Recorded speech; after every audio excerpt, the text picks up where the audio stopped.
Fanatics. A lot of y'all like to call this a podcast, so guess what? It's a party today. Get that? Did you see how I just played that? Party.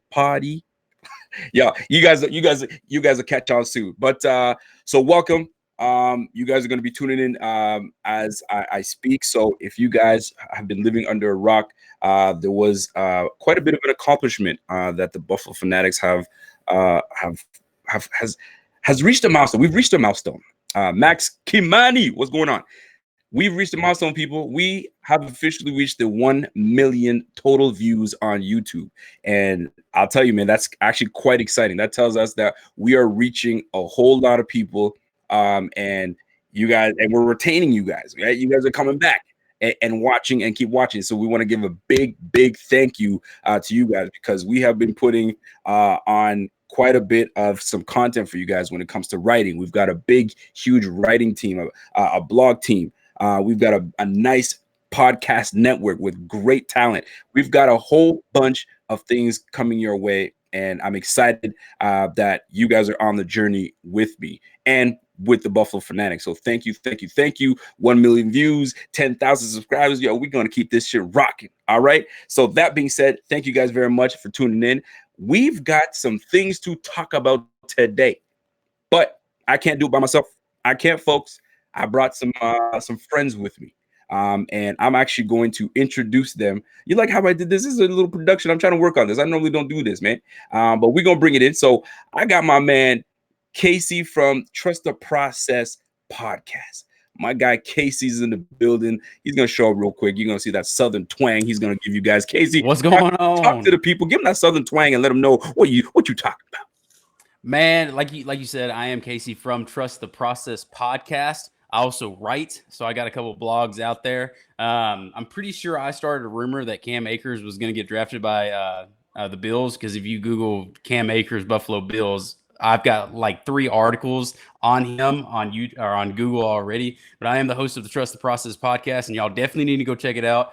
Me and Charlie and Noah, we do some good work down there for sure. My man, Casey, you got that Southern twang, man. You sound like Brandon B, for crying out loud. I like it. Yes, sir. And so we can't just introduce Casey without introducing a mastermind in the making. Y'all are sleeping on this dude, man. I'm telling you right now. So I'm gonna introduce my guy Steve Mathis. My guy Steve Mathis in the building. He, along with David, are the host of the Bills Guys podcast. They've been rocking it right now. Steve has been doing his thing on Periscope. Steve, I don't want to steal your thunder, man. Talk to the people. Let them know what's up.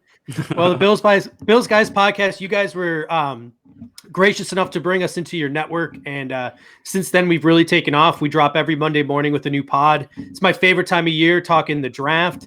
Every Monday morning over on the blog, I piss off half of Bills Mafia with my mock draft Monday. Yep. Half the Bills Mafia loves me, half the Bills Mafia hates me. But me and my co-host Dave, we just love talking the Bills. We love talking the draft, and we love being a part of this network. I love it, man. I'm telling you, man, you got to put your people on, man. And I'm telling you right now, pay attention, man. This podcast network that Buffalo Fanatics putting together, strong personalities, strong individuals, and really good takes. Don't sleep on that, man. I'm telling you, don't play. And last but not least, you guys always ask for this man to come back. I don't know why, but he seems to have captured your hearts. He's pulling at the heartstrings. He's one of the best looking friends that I have. My man, the Dolphin fan, Kevin Gerard. I love that introduction. Kevin. What's going on? Kevin's face. Kevin's like, so. Hey, what's up? Well, I got Steve's talking about half the fans hate him, half the fans love him, and it's just unanimous. They all hate me. You know what I mean? It's good. So we have this is the panel that is going to be put together that we are going to be hosting the draft together, and it's going to be virtually done, just like the draft is going to be done. This is going to be done online, so I hope there are no flickering and this, that, and the third. I hope things go smoothly. So this is going to be fun, fellas. This is going to be fun. I think that we have a different perspective here. We have Kevin that's going to keep us honest. He's going to bring us down from our high if we get too excited. Steve is going to break down. He's going to give us the analysis. He's going to tell us what's good. And you know what? Casey's gonna serenade us and let us know what's really good with that southern accent, and that's what it is, man. So so if you guys are wondering how to join the Bing squad, the Bing team, it's simple, man. Join the YouTube Bing team. It's www.jointhefanatics.com. If you want to support, that's how we do. And without further ado, let's get right into it, gentlemen. Draft time is upon us, and there are some hot takes that are out there. And how we're going to begin this is by talking about some of the mock drafts that are out there. I want to get this out there because I myself, Pierre and Bobby, we do a mock draft every year. We just mess around, and I am 0 for freaking 4 or 5. I haven't been doing well. So hopefully this is the year that we do it. But I saw a few guys out there with some mocks that made me really open my eyes out. And one of them was Lyndon, I think his name is Bowden. Lyndon Bowden from Memphis. Kentucky. Was it Memphis or Kentucky? Kentucky. Is it Kentucky? You said Memphis. I was going to say Kentucky. I was like, so, man, we're finna talk about Memphis. I got excited. Sorry. I saw him get picked at 86. And it started to make me really step back and reevaluate, like, okay, my mock draft must be some trash. Now, I'm curious as to how your mocks have gone. I'm sure you've done many. Is there a final mock that you have settled with? Casey, do you have a final mock that you settled with? I'm actually doing a final mock tonight because we got some things working for Trust the Process. We're recording on Sunday, and it's actually going to be our final mock show. But I haven't settled on something. I've got a kind of a scheme, just like most, Twitter or whatever draft GMs that we are. I've got a scheme that I like to go for and what I like to do. A lot of it has to do with trades, but no, I have not done a final mock yet. It's tonight, though. Okay, it is tonight. My man, Steve, I'm sure you've done quite a few. Actually, you have done quite a few mock drafts. Oh, yeah. And I will say this before you do get into it. I believe it was you that talked about potentially trading down, and I was like, "Are you nuts?" But now it's starting to warm up on me. Tell me more about that thought process. That's actually the brainchild of my co-host Dave Tilton. We were talking on our podcast a couple of weeks ago, and he discussed how the Denver Broncos held 3 draft picks in the second round. So in one of my mock draft Mondays, I actually traded back with the Denver Broncos and collected 2 third-round picks. There was a couple other things, some other couple later round picks you had to maneuver around to make the points work and stuff. But essentially what happened was at the end of it, the Buffalo Bills ended up with 3 picks in the 3rd round and a pick in the 4th round.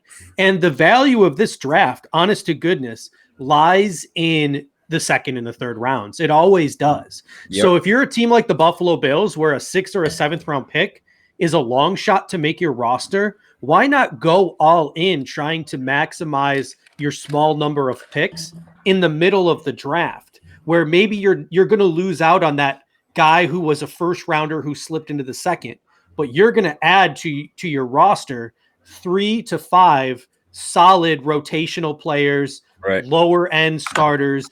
When we have to start paying guys like Josh Allen and Tremaine Edmonds, these guys become, key cogs on your roster. These guys that you take in the middle rounds.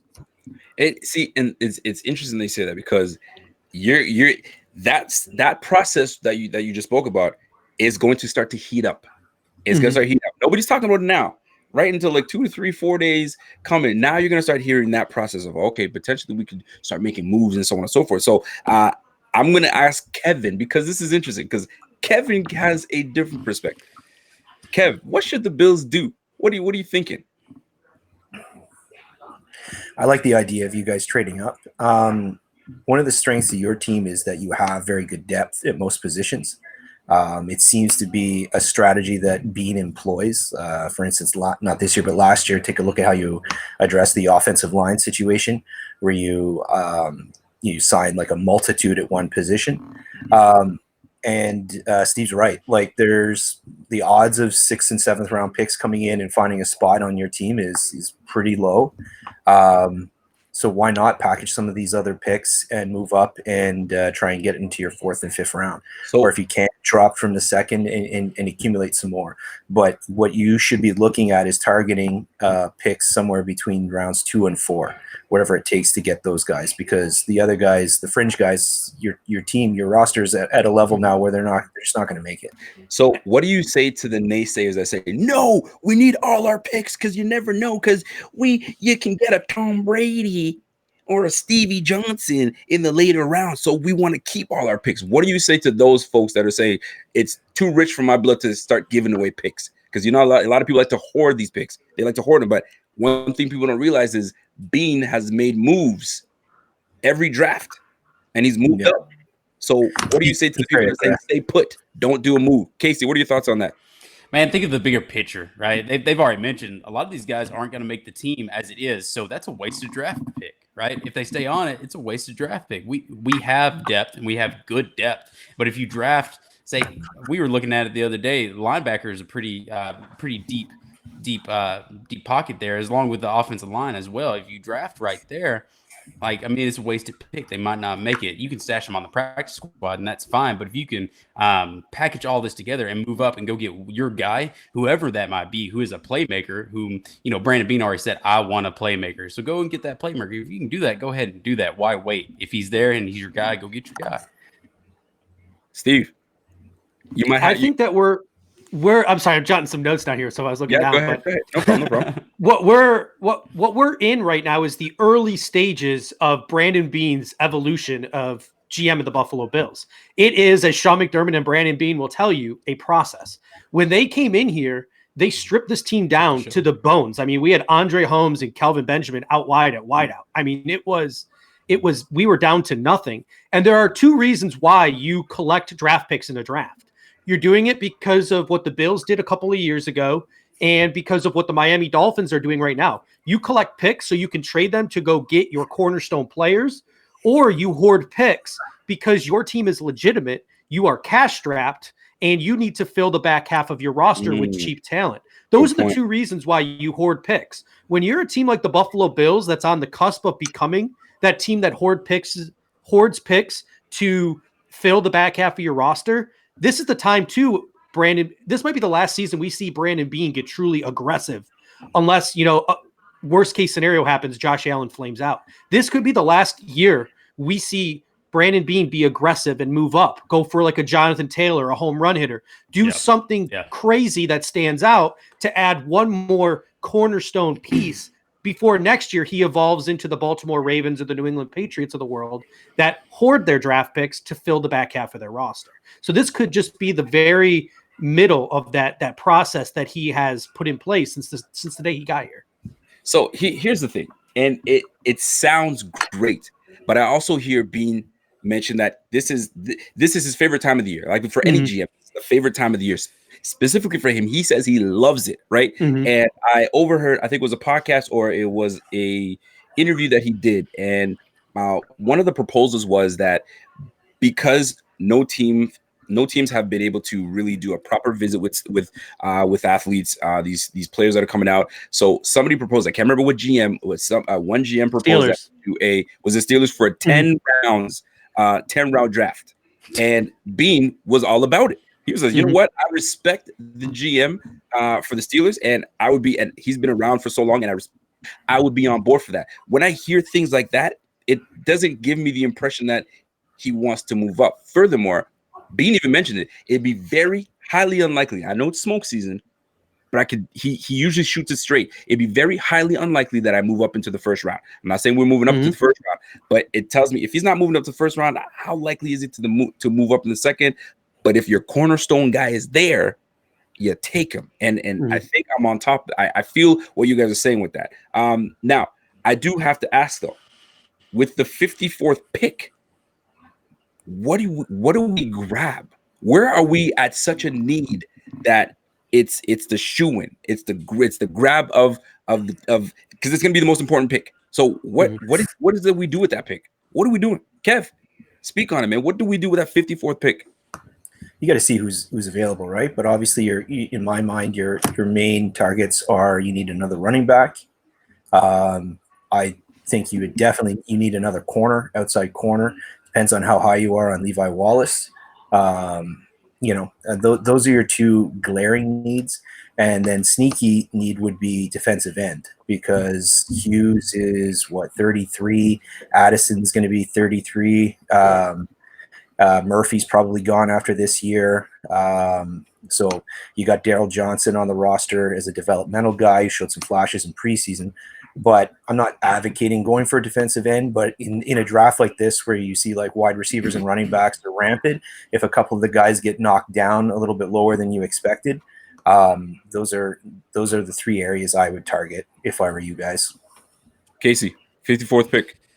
54th pick, I'm going corner. I think we need a second corner on the roster bad. Jalen Johnson is my guy. I think right there in that range is perfect for him. I want to stay put on the 54th pick. I don't want to move up. I don't want to go down. I think Jonathan Taylor might fall there. I think J.K. Dobbins might fall there. And if they don't, you know what? There's great depth at the cornerback position. Go ahead and get a corner, because there's a lot of good running backs in the third round that you can hit. Darrynton Evans, for one. So that's my choice, would be Jalen Johnson. And I gotta pause you there, because I gotta give a big shout out to my guy Randy Bobandy, Bing Biggity Bing. My man just gave us a donation. Shout out to my guy Randy Bobandy. Man, that's a name. Look at that avatar, boy. Look at that. I love it. I love it. Man's got to eat. That's what it says. Trailer Park Man's Boys. got to eat. That's Trailer Park Boys right there. That's what I'm talking about. So with that 54th pick, Casey feels that he should stay put. He likes Jalen Johnson. He likes the cornerback position. Casey and I are on the same page. Awesome. But I see Mr. Mathis, Judge Mathis, is shaking his head. Man, I'm not shaking my. Can I be honest with you? I've come around. I'm actually in agreement. Casey stole my guy, my favorite draft prospect. I mean, anyone who I didn't steal him. You gave him to me. You put me on him. You said, "Go check this guy out." I said, anyone who knows me knows that I would trade all of our draft picks for every prospect from Utah. I absolutely love every prospect from Utah this year, from Huntley to Moss to everything they got going on in that defense. But that being said, I will play devil's advocate here. Yes. When we're sitting at 54, there are three players. I should say two players, maybe three if you want to count Casey's guy, Cam Akers. I'm gonna take DeAndre Swift out of the equation. Yeah, you are. Because I don't think DeAndre Swift is a game breaker like these other three. Akers, who's got that ability but hasn't proven it in college. Jonathan Taylor, who's my guy, and J.K. Dobbins. These are running backs who can score from anywhere on the football field. And Brandon Beane says he wants touchdown makers. Devin Singletary is a very good running back. He's going to get you those chunk yards. He can work you between the tackles. He can be the guy who sort of grinds it for you. But just because you have a 1A doesn't mean you can't add a 1B at running back, especially when, despite the fact that I disagree with this to an extent, what does Sean McDermott and Brandon Beane say all the time? Well, it gets cold in Buffalo in the winter. We got to be able to run the football. All these generic football guy terms that they throw out here. We are in a position right now where we can probably get by with Levi Wallace and Josh Norman for a year. Will it be ideal? No. We can get by for a year with Murphy and Addison and Hughes rotating at the edge. Would it be ideal? No.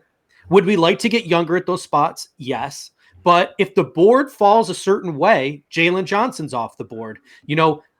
Gross Matos and Epinesa are off the board, and you don't like Zach Bond and you don't like Josh Uche or Terrell Lewis. You're in a position to maybe trade a second and a fourth, or maybe stay where you are at and grab a J.K. Dobbins, grab a Jonathan Taylor, grab a Cam Akers, and all of a sudden, to complement that sort of finesse of a Devin Singletary, you have a home run hitter, a guy who can literally score from anywhere on the football field. So it's a rare opportunity, an opportunity that the Buffalo Bills don't often find themselves in. The Buffalo Bills don't often have the luxury of drafting those home run hitters. The last time they did, they drafted CJ Spiller when they had no business doing it. So we find ourselves in this situation very few times. So this is a rare opportunity in the second round where we can get a little greedy, put some things off for a year, and go get that flashy running back if we want to. It's allowed. We can finally make the flashy move if we want to. I love it, and I got to give a shout out. My man Steve's coming with it right now, and I appreciate it. This is what I want. I don't want everybody to be kumbaya and we're all agreeing on this shit, because we don't do that. Another thing, I got to give a big shout out to my guy Scott Van Loo with a big donation. Shout out to my guy Scott. Big things. Kathy Barnaby, my girl from Ottawa. You know what it is, Kathy. I see you with that donation. And BTMS. I'm not missing you, bruh. Thank you very much for that donation. So, fellas, although I like the fact that Casey went cornerback, and I understand why he went cornerback, and I know that Steve is he's on board. But let's keep it real here. The defense has never been the problem, because this is what the conversations are going to stem from. Defense has never really been a problem when it's under McDermott. We've been a top 5, let's say top 10. We've been a top 10 defense for quite some time now. Since we've been under McDermott. The problem has always been our offense. We just don't put enough points on the board. That's where we lack, right? Our defense can only hold for so long, right? So if we don't put enough points on the board, it's problematic. So here's my thing. With the 54th pick, is the running back the right move? Because we got Diggs. What about an offensive tackle that could really solidify? Are we good at offensive tackle, or is the running back room the right one to go and attack? And are we disrespecting Devin Singletary by drafting a running back at the 2nd pick? Isn't that disrespectful to him? Kevin, how do you feel about that? Well, let's start off, because Zach Allen here is just losing his mind. Yeah.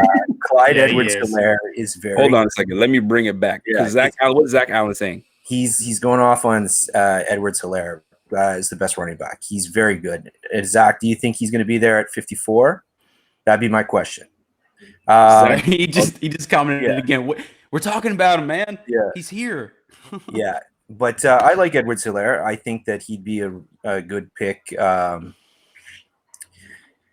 Well, there's a bunch of teams. If I were the Bengals, and you're going to take Joe Burrow first overall, he's they got a bunch of picks. Actually, they still have Mixon. I don't know. I'm trying to think where some of the good spots, but it'd be interesting to see where the running backs go. Kansas City at 32. If they don't go corner, they might go running back. Miami at 39 is probably going to take a running back unless one of the top safeties drops. So we'll see. I think the guys that the running backs that these guys are mentioning are the guys that are more realistically definitely going to be there when you guys pick. I think Swift and Edwards-Helaire will probably be gone by then, and most likely J.K. Dobbins. I think Taylor is your best bet of being there. I really do like the fit. I think he's a little undervalued. I think he's getting knocked a little too much for the amount of carries he got in college. I agree. But I think that for your kind of speed power combination to complement the skills that Singletary brings, I think that'd be a good fit for you guys. So I got to ask my draft connoisseur in Steve Mathis. So what I personally think that Jonathan Taylor is the best running back in this draft over Swift, over Helaire, over them all. He reminds me a lot of Saquon Barkley, right? A compact, can hit it at any point. What is, and like Kevin said, why is he considered a second rounder? What is going on? What's the hate? There's a couple of things. I mean, number one is the wear and tear that he took at Wisconsin. That's for sure. He was invisible in some of their bigger games. He never showed up when they played Ohio State. And I think last but not least, I just don't think the running back position is as valued as it used to be. And as good as Jonathan Taylor has been, I think the wear and tear and the fact that the one thing that while they are built very similar, Jonathan Taylor is not the receiving threat that a Saquon Barkley is. Got it. Can he be? Possibly. He does have soft hands. He does have the ability to project into that role. I was very low on Jonathan Taylor before the combine because I was afraid of his wear and tear, because I was afraid of his ability to catch the ball in the backfield. He sort of, I think, dispelled a lot of those things to me at the combine. I went back and I watched a lot of his game film after the combine. I had him as running back 4 or 5. He's now my running back number 1. I'm with you. I think he can have a Barkley-esque impact. He can score from anywhere on the field. He also does, as that person says, have issues with fumbles. The issue I have with Edwards-Helaire is if we draft Jonathan Taylor, we're not being disrespectful to Devin Singletary. We are adding a running back to the room that does things he cannot. Okay. He can break the big one. If we draft Clyde Edwards-Helaire, we're being disrespectful to Devin Singletary because we are drafting a running back who does everything Devin Singletary does, but better. And that's part of the reason why I wouldn't draft a Clyde Edwards-Helaire. If he was the best player on the board and the Bills felt like they had to draft him, they couldn't find a partner to trade back with, and they just had to pull the trigger on him, I'd be okay with it because he's a very good player. But he's not going to hit the home run for you. He's got that low center of gravity, the contact balance. He's 20 times the receiver that Devin Singletary is. He's one of the best route runners out of the backfield of any running back I've ever seen coming out of college. He's phenomenal. He is a very, very, very good running back, but he's too much like Devin Singletary, I think, for us to add him with Devin Singletary to our backfield. Now, the prospect watcher says Devin was talked about the same way of having wear and tear, and I remember this. Mm-hmm. He had too many carries, and maybe that's why did he look like a guy that had a lot of carries? My take after we drafted him on the podcast was that we were going to redshirt him, and we were going to sit him for a year, inactive all year, behind McCoy and behind Frank Gore and behind TJ Yeldon. I said Buffalo was the perfect situation for Devin Singletary because he could redshirt. And then sure enough, he showed up to Buffalo and he didn't need to redshirt. So my take was completely wrong in that regard. I hear you. And by the way, we got Pierre the Kingpin just gave us a little shout out. He says Buffalo Fanatics dream team in the making. Man, get Kevin out of here. Then we got the dream team. But we got it. Kevin's my man. He gives a good perspective. So here's one thing that I did notice that somebody you mentioned, and I can't. I'd be remiss if I didn't bring it up here. Somebody asked about Mr. Christian Wade. Oh my God, Casey, where do you think Christian? I want you in this. Where does Christian Wade fit in all of this? Okay, so check it out. Christian Wade is an older prospect. Check it out. He is learning a new sport. He still has eligibility to be on the practice squad. My man is not going to be the second running back. He's not going to be a backup running back right now, and that's okay. He's learning a new sport, and he's older. Okay, I don't think he makes the team. I think it's just a wish for people. I think it's a great story. I think he's a great guy. He's just not going to make the team. I don't know where we got in our head that Christian Wade is the second coming of Barry Sanders or something, but he's just not, and that's okay. He doesn't have to be. We don't have to talk about him, but we do need a running back. Devin Singletary cannot carry all the time, and that's okay. Most playoff teams have multiple running backs that they can ground and pound with, unless you're Tennessee and you have King Henry in the backfield, and he's a grown man playing against boys. So we just don't have a King Henry here. So we do need another running back. And no, I don't think it's disrespectful to Devin Singletary. I don't. I think he knows he needs a running mate. Last year was Frank Gore. Right now he gets to be a mentor to a rookie and teach everything that he learned from Frank Gore to this rookie. If an offensive tackle was there, it depends on if it was the top 4 tackles. It just depends on the situation. But if you have a home run hitter in Taylor sitting there, then I'm taking Taylor all day long. My guy Mac Kimani says Wade is 29 next month. Everybody needs to F off and relax. I know he wants to cuss, but I'll say it for him. Now that's old in the NFL. Yeah, that is old, right? For running back especially. So here's my thing. A lot of it's cute to talk about these top backs that are in the game and doing well and so on and so forth. But one name that I feel is not being mentioned enough, especially associated with the Bills, and is the running back that I think that we should go after. And I don't need to give up my 54th, maybe not even my 86th. And that's A.J. Dillon. Why isn't anybody talking about A.J. Dillon to the Bills? I don't know why, and I'll tell you why. Brandon Jacobs? I heard Brandon Jacobs or Derrick Henry. No. You know what I'm saying? So take your pick. Now, here's my thing. Here's my deal. I overheard Brandon Bean maybe a few weeks ago talking about when we need to close out games. I think those were the words he used, to close games out. You don't close games out with a speed back. You close games out with a power back because they know you're trying to close the game out and you need that muscle, right? So A.J. Dillon would be, in my opinion, a very nice compliment to a shifty Singletary, almost like a Derrick Henry or Dion, right? But I'm not saying that Dion is like a Singletary, but it'd be a nice dynamic, like Lendell White and Reggie Bush, right? You know what I'm saying? You kind of have that dynamic. So A.J. Dillon, what did Lendell White do in the NFL? What's that? Well, how much did Lendell White do in the NFL? Like, I'm only don't play that game. I'm only giving those two to give you guys exactly what I'm trying to say. All right. If you're gonna go with the power guy, then why not Zach Moss? You know what I mean? Like, but Zach.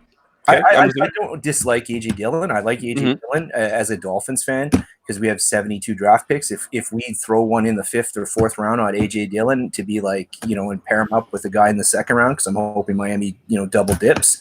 Right. I'm all for it because he ran faster than I thought he would at the combine, and that's what made me take a second look at him. I liked his production at college, but I mean, this guy's out here running a 1-cone drill because I don't think he can turn left or right. But we don't need him to go left or right. We just need him to go north south. That's all we need. Yeah. If the hole's there, that's the thing. I like AJ Dillon, but and again, in Miami's perspective, when they're throwing draft picks out to hoping these guys hit, that's one thing. You guys aren't in that position. Okay. You guys aren't in the position where you want to not throw away, but gamble on some picks. It's like we talked about earlier. You're much further ahead. You guys are hoping to contend this year, and in my mind, it would behoove you to go up and get maybe a little bit higher caliber back than to hope that AJ Dillon works out. Intriguing skill set, great size, good straight line speed, but to me, it's more of a there's no sure things in the draft. But I would take say a Zach Moss, who reminds me a bit of Jay Ajayi, than I would like a AJ Dillon if and expect him to have a significant role next year. I like that. Joe Nelson dropped in a nice donation and he asked, "Go Bills could be a tight end at 54." Somebody slap Joe Nelson for me. Yeah. Somebody slap Joe Nelson. Joe Nelson, I say that with respect, a respectful slap. The only tight end at 54 I would take is Chase Claypool. Yeah. Well, there's people are talking about it. People are talking about it. Certain gentleman that runs your Instagram page that was definitely looking at Cole Kmet. Remember, Bobby was ramming Cole Kmet down our throats for about a month and a half there. Yeah. I would not go tight end. Especially because we took tight end twice last year. Absolutely. If you feel like you need another tight end, go pick up like Trey Burton or something like that and see if a guy like that can provide a body. You got other concerns. You like to spread guys out now. You're going to be running a lot of 3 wideout sets, probably some 4 wideout. That's, you guys talk about needing a power back. Isn't that what Josh Allen is? Isn't that what he does for you guys? Not in a disrespectful way. No, I'm saying he's like your short. You don't want him to be that all the time. You don't want him to be all the time. Yeah, that was so you would like to have a power back, but just like quick quarterback sneak, that's fine. But I don't want Josh Allen taking 54 hits a season. I feel like that's even still too high. So you want to be a drop back passer? No, I like him being a scrambler, but I don't want him taking off around the corner and getting just destroyed. You know what I'm saying? Like I hear it. Obviously, this is selective. I'm not saying this is part of a scheme, but if you run part of last year, you guys were tinkering a lot with about 4 wideout, like a spread attack, and that's one of the reasons, right? Is to that it leaves these lanes for Allen to take advantage of. It takes linebackers off the field so that when Allen does take off, he's getting hit by corners instead of linebackers. Yes. Now, before we jump in, and Steve, I'm going to get your point because I want you to jump in. I got to give a shout out to the Queen Pin. With a shout out from she's saying, "Good show, fellas. Keep it up." I appreciate that, Queen Pin. Steve, you're about to jump in there. You look heated right now. What you gotta say, man? I have a 5th round grade on AJ Dillon, and here's why. I'm not a big fan of big running backs. My favorite running backs are the bowling balls. The guys who are under 6 foot, weigh 250, 220 pounds, have a low center of gravity. You don't need to weigh 250 pounds to be a good running back and to go north-south the National Football League. How upset did we get in the playoffs last year when the offense was moving with Josh Allen and Devin Singletary, when we brought out Lee Smith and we brought out Dawson Knox and went into 12 personnel and brought Frank Gore out and made it absolutely predictable what we were going to do with the football. We said, hey, Frank Gore's out here. Guess what we're going to do? We're going to try to ram it down your throat, and we lost yards every single time. There's a time and a place for A.J. Dillon on the goal line in the 4th quarter of a game on like a 3rd and short, or when you have like a 3-score lead and you're just trying to bowl people over. I understand all of that, but guess what? You can go sign Carlos Hyde for $800,000 right now and get that same thing you're going to get for A.J. Dillon. You can get Michael Warren as a UDFA and get that same value as an A.J. Dillon. A.J. Dillon, I think, is going to be overdrafted when you can get a player of the same caliber. I personally value other things in the draft, and I personally want to see the Buffalo Bills change their philosophy. I don't want it to be Devin Singletary's on the field. Yay, we're going to be spread. We're going to be happy. We're going to do these new age things. AJ Dillon comes on the field. All right, it's 1980. Like, I don't want that to be our offense. And I that's want our what- offense to be able to disguise themselves. I want there to be some sort of mystique to it, where the defense doesn't know what we're going to do all the time. You look in Syracuse, Dino Babers has had a huge success with this veer and shoot offense, where he spreads you out 4 wide receiver. And if you play man coverage, he tries to beat you deep. If you play zone coverage, he just runs slants on you all day. And it's not all about passing in Dino Babers' veer and shoot offense. It is about running the ball by spreading teams out. Get all the bodies to the edge. And whoops, just knocked my microphone over. You can run the ball up the middle. And I mean, you can be very successful. You can be very successful running the ball without being 240 pounds. Devin Singletary, minus the fumble issues that just magically appeared out of nowhere last year because he didn't do it in college. I know. Is a very good in between the tackles runner. So who knows? Definitely. Maybe Devin Singletary takes over that role this year, and Devin Singletary can close out games for you. And you can bring in another guy. Jonathan Taylor can close out games for you. DeAndre Swift, Zach Moss.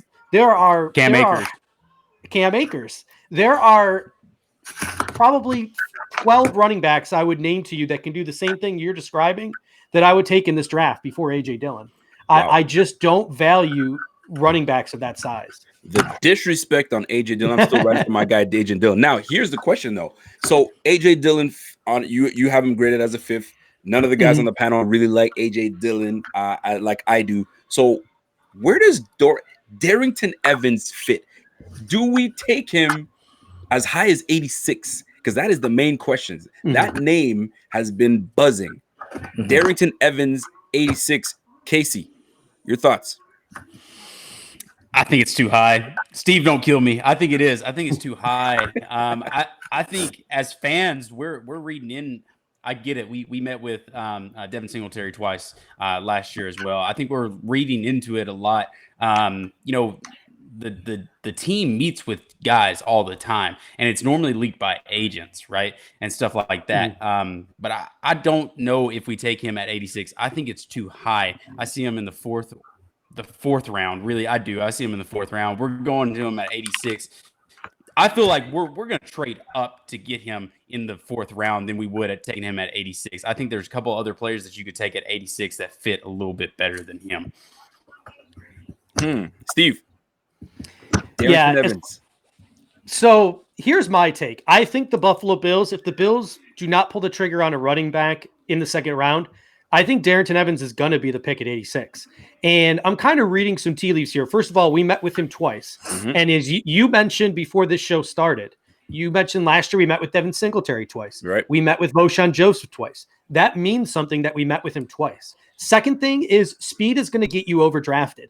Darrynton Evans has a trait that Devin Singletary does not. So you can use them in and out of the lineup in certain situations without changing a lot about what you do, but he gives you something different. Plus he has return ability. So he could push a guy like Andre Roberts off of your roster and open up a spot for maybe another bigger receiver or something like that. If we want to make some moves, keep a spot open for Duke Williams, add another tight end, whatever it is you want to do.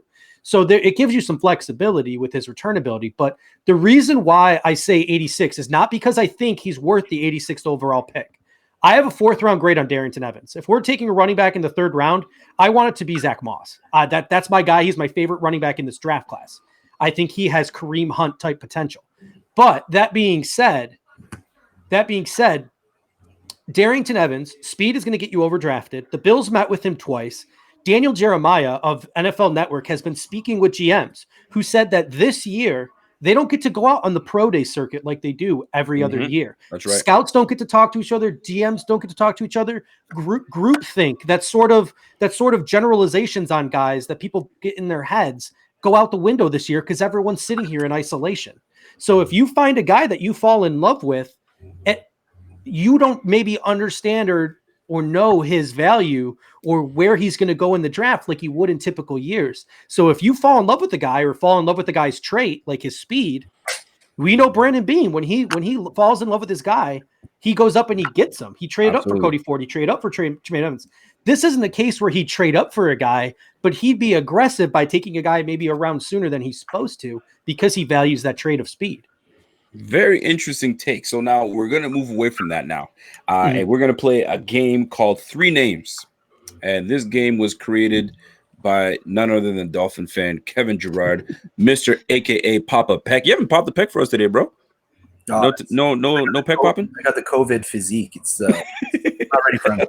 The COVID physique. Oh man, it's rough. The COVID physique, the COVID look. It's a COVID. Looks like a Mars bar right now. It's not good. I'm telling you. So we are gonna play a game called Three Names. And our followers and the viewers can play this as well. Y'all can let me know. By the way, shout out to each and every one of y'all tuned in. There's 126 of y'all. Smash that like button real quick. If you're new to the page, subscribe. We got a nice star-studded panel right now. I got my guy Casey. I got my guy Steve from the Bills podcast, Casey from the Trust the Process podcast, along with Noah. And who else is it? It's Noah and Max, right? And Noah and Charlie, excuse me. On that podcast. So yeah, Noah and Charlie. Yeah, Noah and Charlie. So we have my guys here, man. So three names, gentlemen, and you know what? I'll start with the outsider. For the Bills, Kevin. Three names. So one name that you absolutely love for the Bills. Doesn't matter what round, you just love them for the Bills. A name that you like, that'd be a decent pick for you guys, and a name that if you were a Bills fan, you or from the team's perspective. You know what? Pretend you're a Bills fan. You're a Bills fan, okay? And then you actually, what's beautiful, you can give us a take that you would not want us from a Dolphins fan. Actually, that's what I would say, okay? But let's pretend you're a Bills fan. Somebody you would love to have on the team. Somebody be like, I'd be okay if we took him, and somebody would throw a shoe at the damn TV screen because like, how do we fall for that, and why do we take that guy? Who are your three? It's tough for you to answer because you're not a Bills fan. But from the perspective of a Bills fan, obviously, if J.K. Dobbins were to fall to your pick, again, I don't think Swift and Hilaire will be there. But if J.K. Dobbins were to fall to your pick, that would be a dream scenario for you guys. Much like Steve was talking about. If you remember, Rico, we talked about this last week. I love this obsession with having different running backs with different skill sets and stuff is nice in a vacuum. But I love to have guys that have complementary skills that are similar, so that you don't have to change up your offense. Exactly like Steve was talking about. Absolutely. When you bring in a guy, you don't want to be in a position where they're like, "Oh, this guy's in the game; it's going to be a run."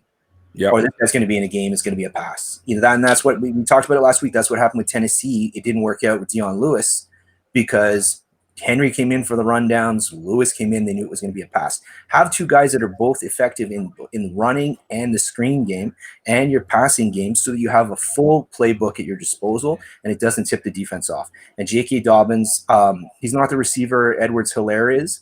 I think it's a little bit stronger. I think he is explosive. I think he does have he's not as fast as Taylor.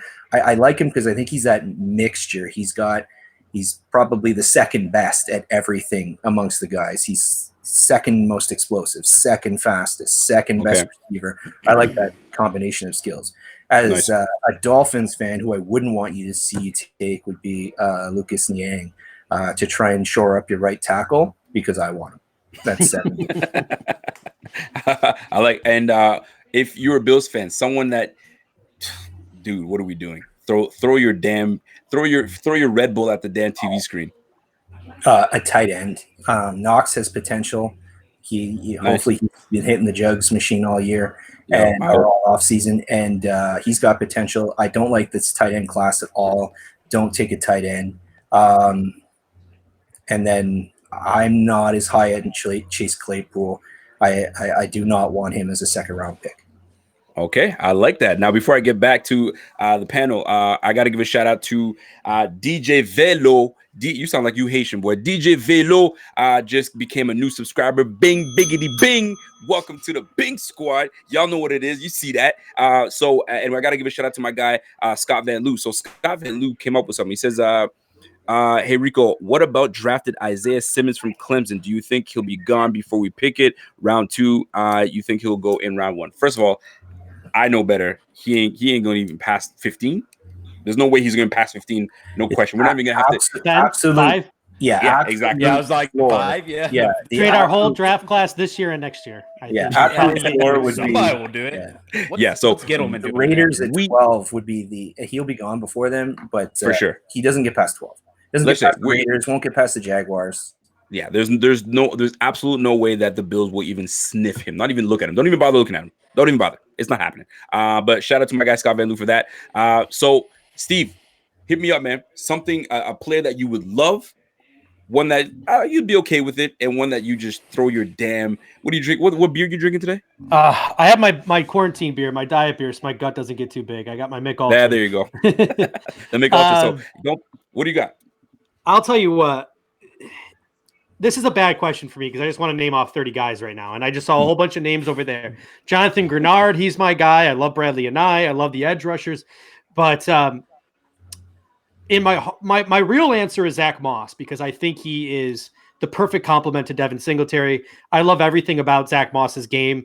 But I'm going to go with my fanatic answer here. I am going to go with my over-the-top sort of answer here that sort of breaks the mold and sort of, get some clicks. This is my clickbait answer here. All right. And the pick I would be ecstatic with is none other than KJ Hamler from Penn State. Because if the Buffalo Bills selected KJ Hamler, despite his size, he is such a game breaker. He's like 5'8", 5'9". Yeah, you are getting yourself a guy who can get down the football field, a guy who can make plays down the football field. You are adding a third weapon to John Brown, and you are adding a third weapon to Stephon Diggs. Look at the Kansas City Chiefs. Mm-hmm. What is the Kansas City Chiefs' philosophy? Speed. When a guy leaves, we draft more speed. We draft a guy with speed and keep him on the bench for 2 years. So when the guy with speed leaves, we have more guys with speed. I mean, that's all the Kansas City Chiefs do is draft speed. So if the Buffalo Bills, what I would love about it is it would be a statement to the National Football League that these are not the same old Buffalo Bills, that this offense is going to take itself to the next level. This offense is going to open itself up, and this offense is going to become explosive. That's a statement pick, and I would love a statement pick like a KJ Hamler, despite the fact that I think a lot of Bills Mafia want that big receiver like Chase Claypool. Now, do you know? And I'm not going to. I want you to keep going. But what? So when you look at the roster, you look at the 5'8", maybe 5'9", if I'm lucky, Cole Beasley. You look at the 5'11", maybe listed at 6 feet, John Brown. You look at the 6 feet, Diggs. Robert. Excuse me. What am I trying to say? Is Foster? What 6'2", right? But we don't even know if he's going to be on the field, right? So. Roberts, our return man, probably 6 feet, 6'1". So we don't have the big size. The big boy that we have is Duke, but Duke is a depth receiver. We are rooting for him, but he's a depth receiver. Don't we want more of a guy that's going to be in the roster and ready to roll? Shouldn't we be looking at a bigger receiver? Yeah, I mean, you have Duke Williams, you have Dawson Knox. I think a lot of people are sleeping on Dawson Knox. I mean, that is a guy who can line up. He can split out from tight end to wide receiver, and he can probably take on a bigger role next year. I see a lot of people in the side saying that they think he's a Roscoe Parrish or a gadget receiver. I disagree. I think analytically speaking, if you follow Sports Information Solutions, they're a very big analytics company. They put out a draft guide every year. They are all in on KJ Hamler. They are big on KJ Hamler. Wow. I am big on KJ Hamler. I think KJ Hamler is going to be a guy who surprises a lot of people in this league with his deep speed, and speed kills. Speed gets safeties dropping back, and speed opens things up underneath. Because imagine, like right now, we're going to use John Brown to stretch the defense for Stephon Diggs. But imagine if we can use John Brown and KJ Hamler to stretch the defense for Stephon Diggs. Imagine all the yards after catch that'll be opened up for Stephon Diggs. Imagine the yards after catch that will be opened up for Dawson Knox. We see what that man can do with the football field, with the football in his hand and nothing but green grass in front of him. Like, we've seen what he can do. So I'm not saying the Buffalo Bills are going to do it. And that's why I sort of hedge my bets here by saying that in reality, the answer is Zach Moss. But if we made a statement and took a guy like a KJ Hamler, I would be pumped. I would be super pumped because I feel like that would just be a statement that this is a new era of offensive football in Buffalo, something that we haven't seen before. Sticky Jim Kelly dropping bombs. Sticky Steve. I think I was going to stick with you, man. Sticky Steve dropping bombs. That's my guy, Bobby Ray, giving you shout out and giving you love. You got to name that player that just makes you sick. You'd be sick if the Bills grabbed him. I'm not going to name a player. I'm going to name a position. If we take an offensive guard, in the second day of the draft. I understand that Brandon Beane and Sean McDermott think that Cody Ford is a tackle. I understand that John Feliciano only has 1 year left on his contract, but I don't care what Brandon Beane and Sean McDermott think. I'm a fan. I'm being selfish again right now. Yep. I don't want to see the Buffalo Bills select a guard. I love a lot of the guards in the second and the third round of this draft. Don't get me wrong.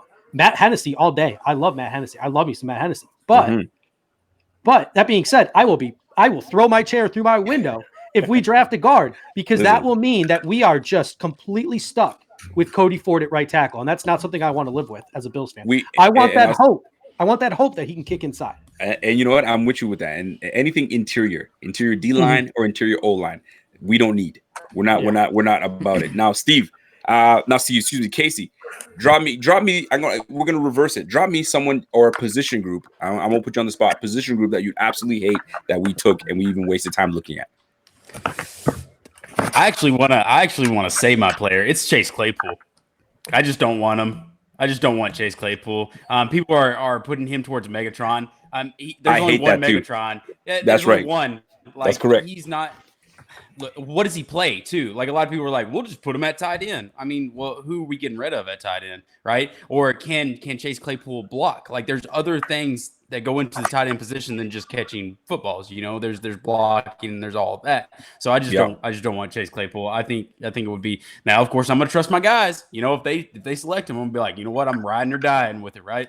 But I just don't want that. That'd make me sick to my stomach all day long.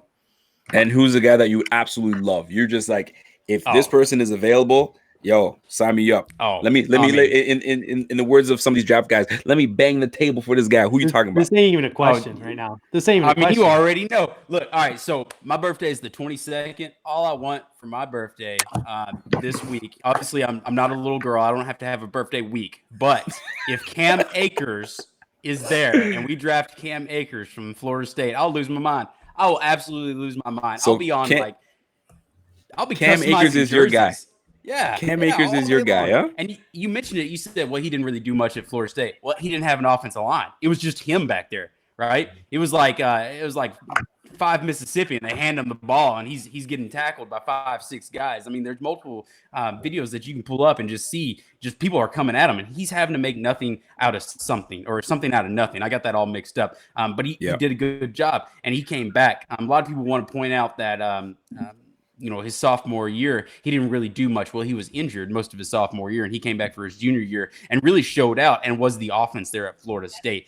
His freshman year, he had a really good year there as well, and they expected him to do a lot more. But once again, he got hurt his sophomore year. So if he's there at 86, I think 54 is a little bit too high on him. I really do. But if he's sitting there at 86, and we haven't taken a running back yet, I'm not going to be one of those guys that we take, Jonathan Taylor, and all of a sudden at 86, I'm going to be like, let's take Cam Akers. Like, no, I'm not crazy, right? But if we take a corner, if we take an edge at 54, and all of a sudden Cam Akers is sitting there on the board at 86, like, yes, I'm going to be standing up right here on live, and I'm going to be like, are we going to take him? Are we going to take him? Are we going to take him? And then I might be a little upset if he doesn't go to the Bills, but I won't show it on camera.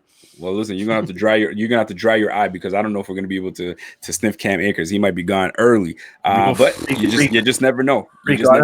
I don't mean to interrupt, but we got to call out Bobby. Did you guys see that comment he threw?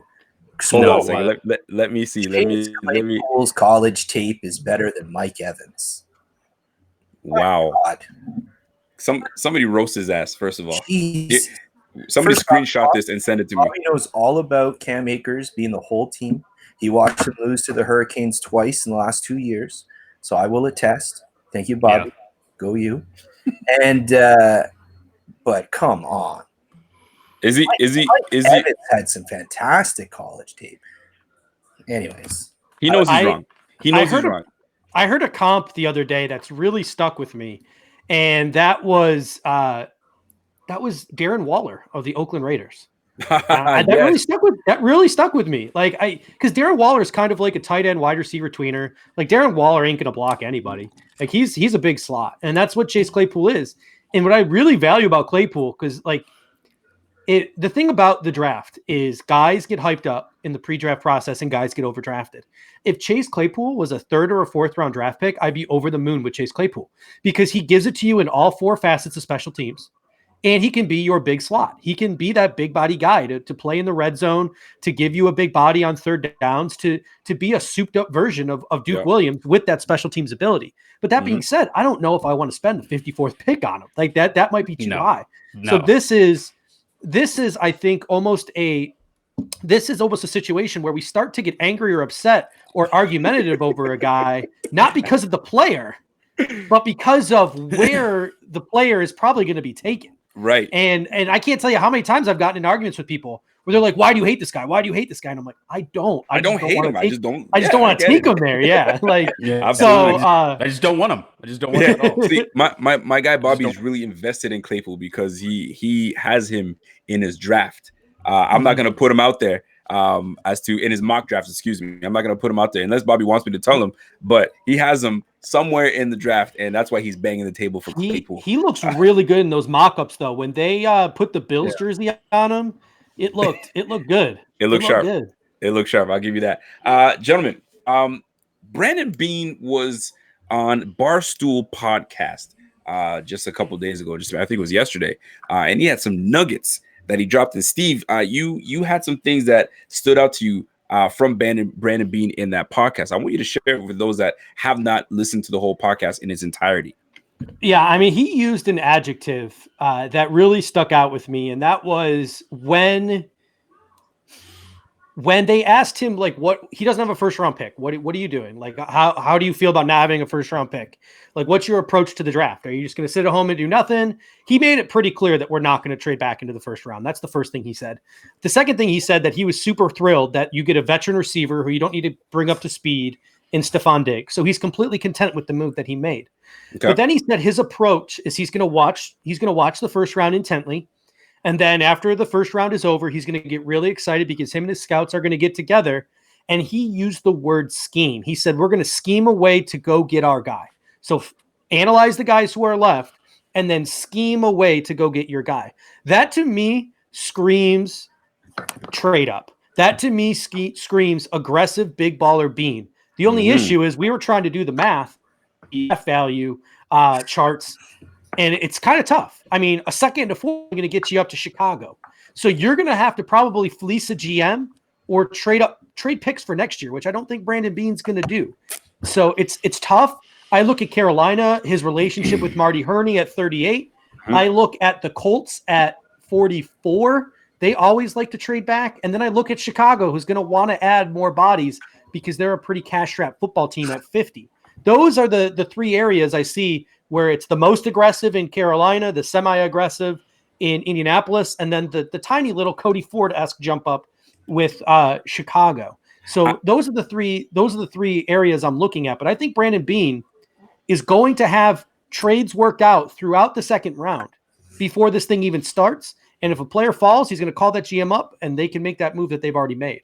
Now, I wonder if we can even finesse the GM for the damn Texans, because that man is just giving. They have a GM. They have a GM. Let's call him right now. Right. So maybe we can. I've got Bill O'Brien's name. Okay. I love Bill O'Brien. Yeah, he makes everything just great. Gives me something to laugh about. The Tunsil trade was amazing. You always give up 2 firsts and a second for a tackle. Always. That is unreal. $17 million a year. I love it. True. I can't believe it. So, gentlemen, let's play a game here. The AFC East. It's a tricky one because I've been saying this for years now.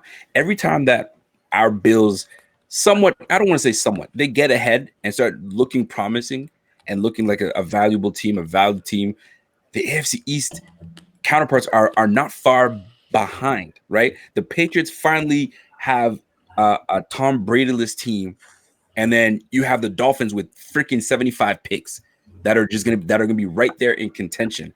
Who takes the AFC East second place? Because I think the Bills are taking first place, but who's in second?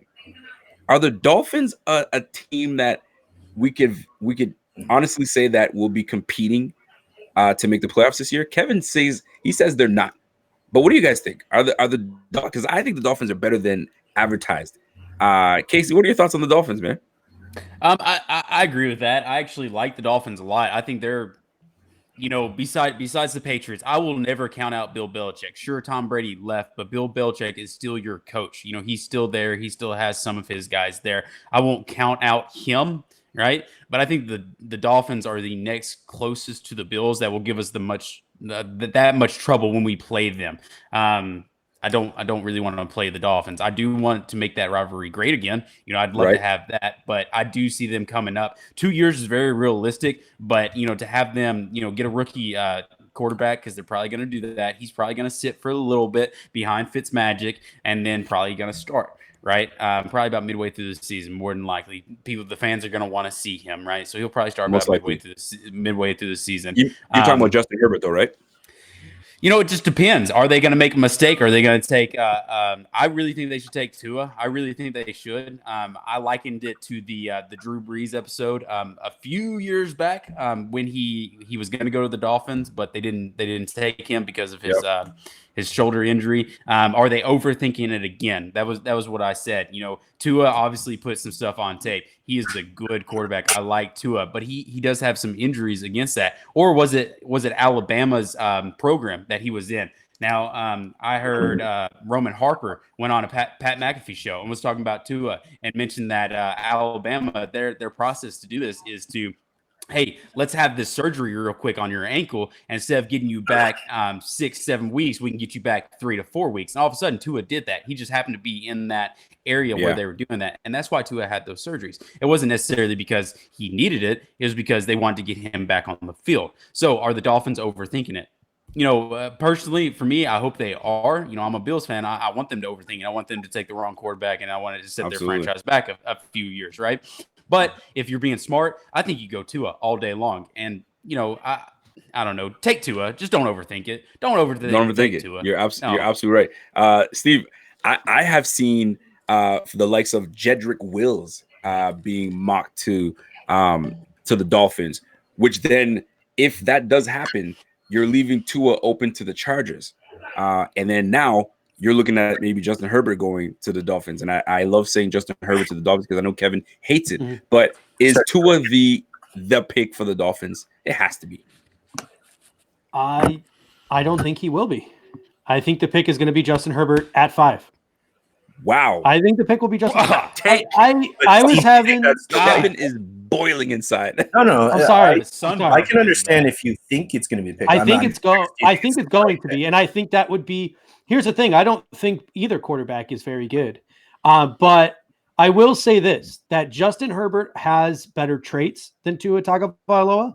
I think that if Justin Herbert was playing on that Alabama football team with Jerry Jeudy and with Waddle and with Ruggs and with all of that they have to do at Alabama, that Justin Herbert would have put up similar, if not better, numbers than Tua Tagovailoa. Oh. I'm not saying that Tua is a bad quarterback, but I think that Justin Herbert has better traits. And I think that more and more you see GMs draft the trait. Arm strength? Like what traits? Because it's definitely not accuracy. It's definitely not. Tua is the most accurate. It's definitely not manipulating his feet in the pocket. It's like Justin Herbert is Ryan Tannehill 2.0. Like Herbert can throw the ball farther. Herbert can throw the ball hard, and he can run in a straight line. He has zero lateral agility. He cannot escape a rush. Much like Tannehill, where if he runs in a straight line, he can pick up a first down. But and this. Okay. So the argument about Alabama and their scheme, there was no scheme until Tua. They were a power running team, and they switched the entire scheme around. They've gone through 3 coordinators in the last 3 years with Tua there. They've changed everything around to take advantage of his skill set. There have been dominating wide receivers coming out of Alabama for the last 10 years, whether it's Julio Jones or Amari Cooper or what's his name there, just went to the Falcons. You know what I mean? Like, there've always been top wide receivers there, but none of them have been able to take advantage of this before. None of them have been able to sway Nick Saban into throwing the ball. Tua's anticipation, Tua in 2018, if you look at his tape, the offensive coordinator they had there was running a vertical offense. It was a lot of deep shots, and Tua's deep ball accuracy was fantastic. This year, Sarkisian came back. They went to a little bit more RPO spread offense, and he slaughtered that as well. So, and let's not forget that it wasn't like Justin Herbert's cupboards were bare. He had what is most likely the best offensive line in the nation. He's got that rookie left tackle that's going to be a top 3 pick in a couple of years. Hanson's going to get drafted. Lemieux's going to get drafted. Like they had a fantastic offensive line. Half of his stats, he led the nation in yards for wide receiver screens. So I understand the point that it's easy to say Tua as a product of the system, but I could say the same thing for Joe Burrow. I mean, he's got the best wide receiver. Everyone talks about the Alabama wide receivers. Jamar Chase there, he's the Biletnikoff winner, and Jefferson's probably going to go in the first, if not the top of the second. The Thaddeus Moss is going to get drafted. Cushenberry's probably the second best center in the draft. Lewis is going to get drafted. You know what I mean? Like Edwards, Sadiq there, he's going to get drafted high. Edwards-Helaire, people are saying he's the best running back in college, or at least arguing. So, and this guy had an NFL offensive coordinator come in and install the New Orleans, passing attack there, and college football wasn't really prepared for it. Not taking anything away from Burrow, I'm just it's interesting that he gets a pass on those things, and they were knocking Tua for it. So, Kev, that's a good point. I have a question for you. Do you have Tua? Do you have a higher grade on Tua or Burrow? Like, if you had to choose between Burrow or Tua, who would you choose? If I had to choose, I would take Burrow because of the injury, right? And it's just the hip. I don't care about his other injuries. They always give you that list of injuries that Tua had. And much like Keith was saying. Wait a minute. So injury aside, healthy, both are healthy. Who do you go for? I take Tua. He's my number one. He was my number one. I fought a lot on Burrow. I like Burrow.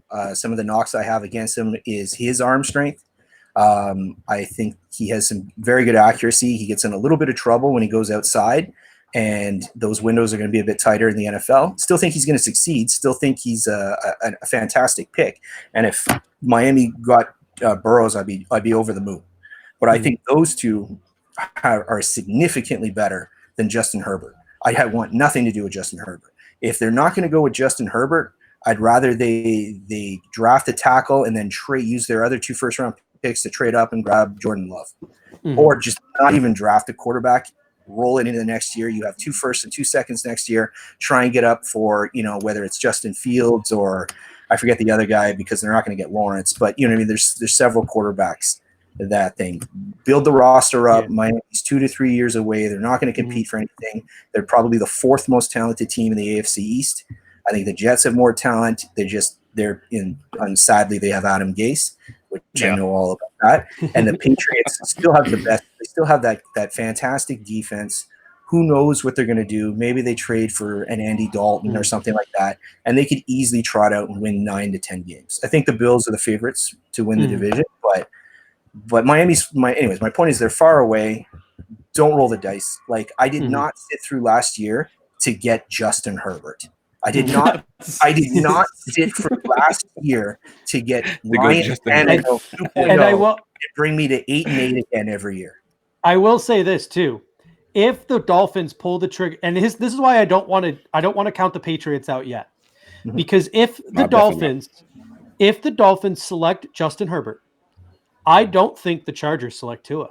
I think the Chargers take Jordan Love. I think that Jordan Love might be a better system fit for what Anthony Lynn wants to do.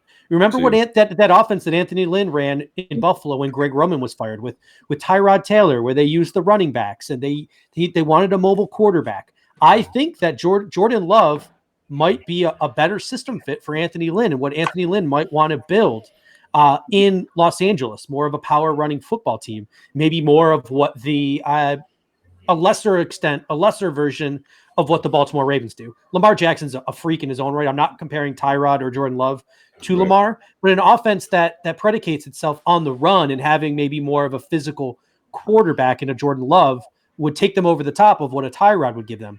That would leave Tua on the board to slide, and that would put New England in a position to maybe trade up for Tua Tagovailoa, a quarterback whose traits I think fit perfectly with Josh McDaniels. So worst case scenario, Miami takes Justin Herbert, Los Angeles takes Jordan Love, And we're looking at New England trying to trade ahead of Oakland for Tua Tagovailoa. Could you? That's the situation I think we're I looking would at. be sick if that happened. Well, you've got Indy in front, you've got Tampa Bay in front as well. I would see Indy going for Tua if he fell that low. I would see them That's going. true. They don't have a quarterback on the roster after this year. You know, after 2021, they don't have a quarterback on the roster. So, Kevin, the Dolphins have 3 picks within the first 26 picks. 20 what? 20? You got the 26th pick. Your dream I got 3 picks in the top 70. I know. Don't brag. We heard it. We know it. Just give me your first 3. Top 70. You got 3 picks in the first round. Who are your dream picks for your Dolphins? Tua at 5. It won't happen, but one of the top 4 tackles at 18. Okay.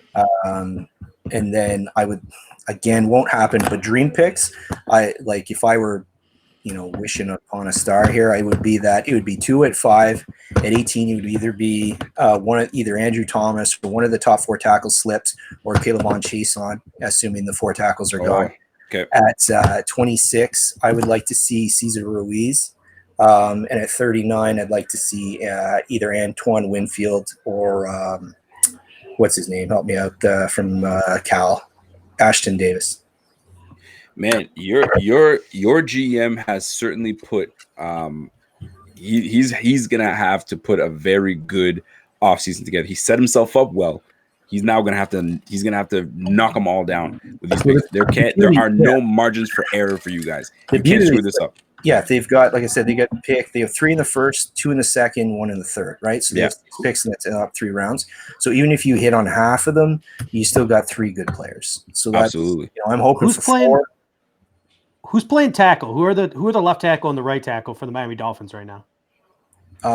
Well, I could go across the street and get the pylons. That'd be it. So right now they have no one. So right now Jesse Davis is playing right tackle.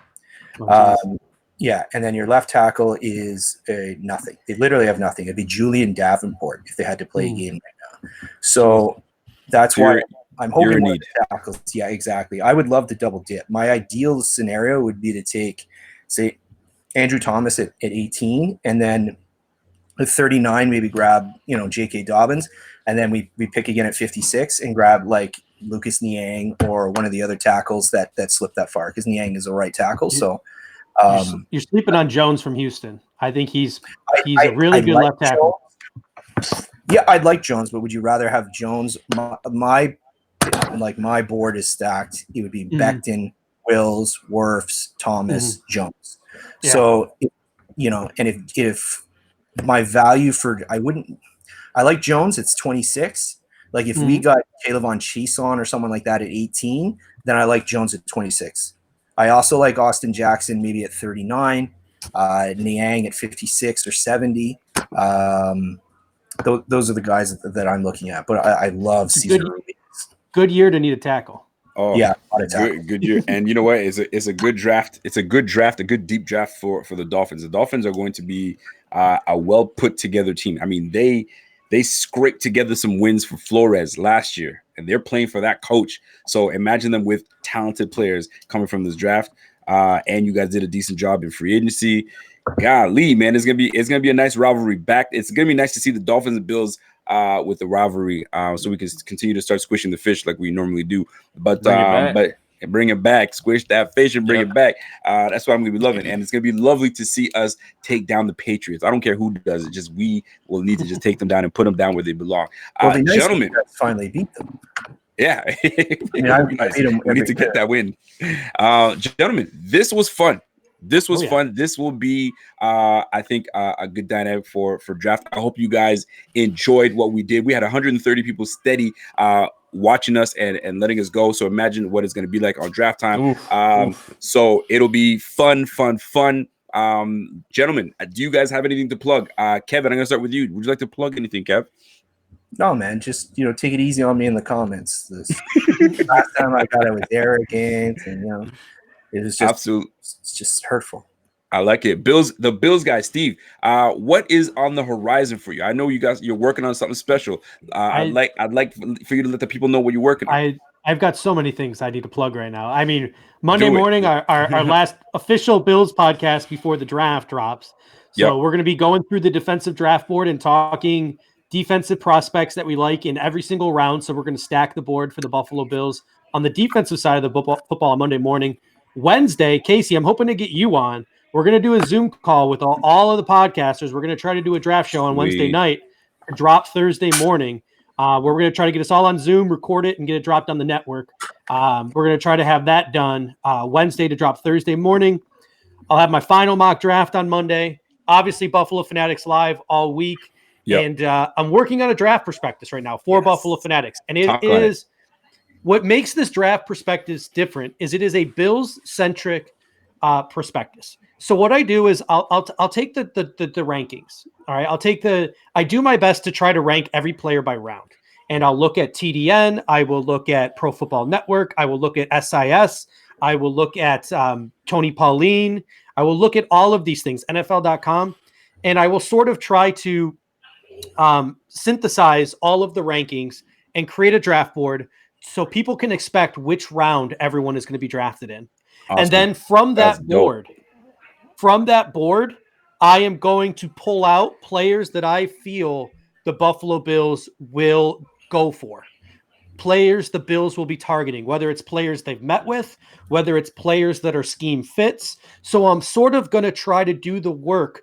I mean, you look at these draft prospectuses. They're 400, 500, 600, 700 prospects long. Yeah. Drop my microphone again. I like to talk with my hands. But I'm going to try to do the work for the people and pull out the maybe 150 guys that the Buffalo Bills will be targeting, or the 80 to 100 guys the Buffalo Bills will be targeting, which rounds to expect them in, and then give you not a long 600 paragraph long, analysis of the player, but here's 3 bullet points on what they do well. Here's 3 bullet points on what they need to do to improve. And then here is a sentence on how they would fit within the Buffalo Bills, within the Bills roster. What can you expect? The outlook of this player if the Buffalo Bills drafted him. Bro, so it's sort of a Cliff Notes perspective or perspectives from a Bills centric vision. I love it. This is amazing, man. You've been working on this for some time now, so I'm excited for it. I'm actually looking. So I got a little bit of sneak peek, and I think you did a freaking fantastic job. So, guys, Steve Mathis joined by Dave Tilton with the Bills Guys podcast. These guys are consistently putting out fire, putting out analysis, research, the whole bit, and you got the perspectives coming, man. Don't play. That's Steve Mathis for you, man. Casey, trust the process. What are we talking about, man? Talk to the people, man. All right. For one, Steve, if you think that I would miss a Zoom call with your pretty face, you're dead wrong. I'm definitely going to be there. I will be there. I will be there to rant and rave all day long. Second thing, Steve, I'm going to get you a little extending claw for your microphone, right? And it's probably going to be coming down at an angle so you can move it up and around this way. When you talk with your hands, if you hit it, it just goes flying. You can quickly grab it and it doesn't fall on the ground. Third is, I'm the host of Trust the Process podcast. It is on the Buffalo Fanatics podcast network. We're pretty new. We're down to, let's see, we just dropped episode 10, right? But that's okay. That's fine. Episode 11 is coming up. We're recording Sunday. I get on there. I rant and rave. I've got 2 co-hosts that I go back and forth with. One is Noah Morrison. The other one is Charlie Gross. Charlie likes to get into talks, and I like to go at him and fight him every now and then. But it's great. We just like to have fun. I'm not trying to I'm trying to bring that energy. I'm not trying to sit there and be boring. I don't want it to be a talk show. I don't want it to be NPR, right? When you're driving to work or you're coming home from work, what do you want to do, man? You just want to chill with the boys. And that's what I want our podcast to be about. I want it to be the boys talking about Buffalo Bills, right? So come down there, listen to us, send us listener questions and all that good stuff. But yeah, man, that's all I got to plug. I love it, man. Yo, listen, this is the Buffalo Fanatics. I'm telling you guys, the team is a big team, and they need exposure. There's too much talent for no exposure to happen. They're killing it on the podcast network, killing it. The views are skyrocketing. They're at the roof.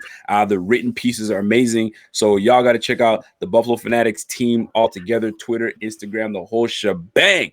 And as for me and the page, I just did an interview with Andre Reed. If you guys didn't peep that, check that back out.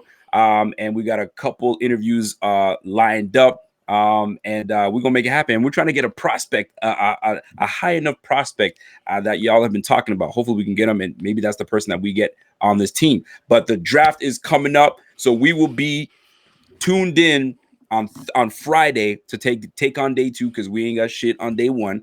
And day 3, we're gonna be doing it. It might be myself and Steve, potentially Kevin, but it might be a 2-man show. But yo, man, keep your eyes peeled for Buffalo Fanatics content coming at you. And we're not stopping. The grind continues. And gentlemen, thank y'all for tuning in.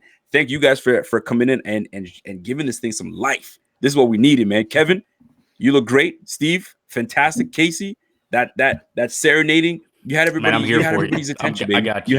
I got you. I appreciate it, man. Gentlemen, have yourselves a fantastic evening. Have yourself a good night. Ladies and gentlemen, it's your boy Rico with the Buffalo Fanatics Dream Team, and we are gone. Hey, look at Kevin's face. That's it, fellas. Great job, fellas.